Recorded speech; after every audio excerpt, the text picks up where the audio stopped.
chers internautes, alors que répondez-vous à la question suivante?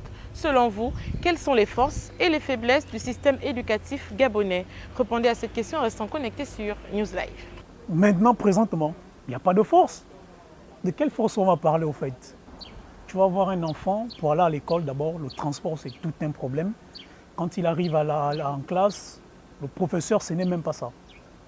Parce qu'il y a des professeurs aujourd'hui, tu es assis en classe, tu dis au prof que tu n'as pas compris ce qu'il a écrit au tableau, supposons. Il va te dire tu comprendras l'année prochaine. Et beaucoup ont entendu cette phrase-là. Bon, un élève qui déjà, le matin, il s'est réveillé, il a eu des problèmes de transport, il arrive en classe, tu lui mets un cours au tableau qu'il ne comprend pas, il te dit, il ne comprend pas, tu lui dis que tu comprendras l'année prochaine. Vous comprenez déjà que cet élève-là, demain quand il reviendra, il ne te dira plus qu'il n'a pas compris.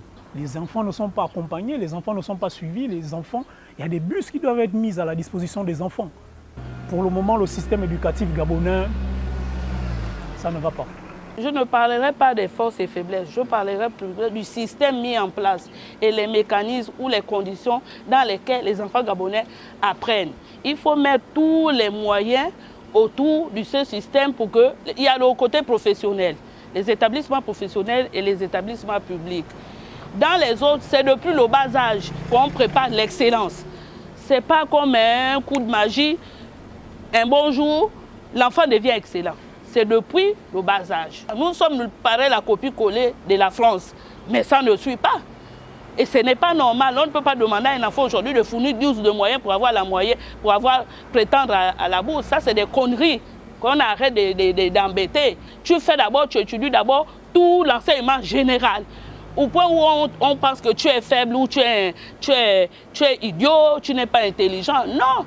Alors que tu as des aptitudes dans certains domaines. On devait par contre penser à cela, orienter l'enfant dès le primaire ou le pré-primaire même pour pouvoir atteindre l'excellence. Bon, pour moi, je vois plus de faiblesse que de force. Étant donné que nous, jeunes Gabonais citoyens, nous sommes formés. Bon, quand on arrive sur le terrain, on ne trouve pas de stage pour commencer. Et pire, nous qui sommes dans les établissements privés, en général, on ne nous prend pas dans les structures publiques. Vous voyez un peu, c'est un handicap selon moi. Parce que n'avons-nous pas droit aussi aux mêmes avantages que les autres? Donc, c'est un peu ça. Nous faisons la santé par exemple, et comme force, on fait beaucoup plus de pratiques. Donc, ce qui nous arrange, parce qu'on aura tous les outils nécessaires sur le terrain. Voilà, donc c'est un peu ça pour moi. Ce que je peux dire, à ce qui concerne les faiblesses, l'enseignant n'a plus de valeur. En 2024, l'enseignant n'a plus de valeur, puisqu'on ne frappe plus les enfants. Tu peux dire à un enfant de te réciter une table de multiplication, par exemple de 2 fois 2, il n'arrive pas.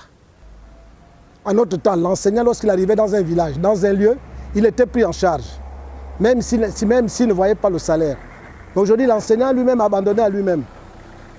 C'est pour ça que certains, au niveau de l'enseignant, lui-même d'abord l'enseignant, ils ne vont plus dans les formations par vocation. Il dit, bon, comme là-bas, il n'a pas eu de place à l'UOB, on demande d'aller faire un concours des instituteurs, même s'il a bac plus 5, il va se présenter, mais il n'a plus la vocation. Et après, il rentre en politique. Les forces, il y en a, mais si l'État lui-même, qui est chargé de donner cette force-là, je vous donne encore un exemple simple.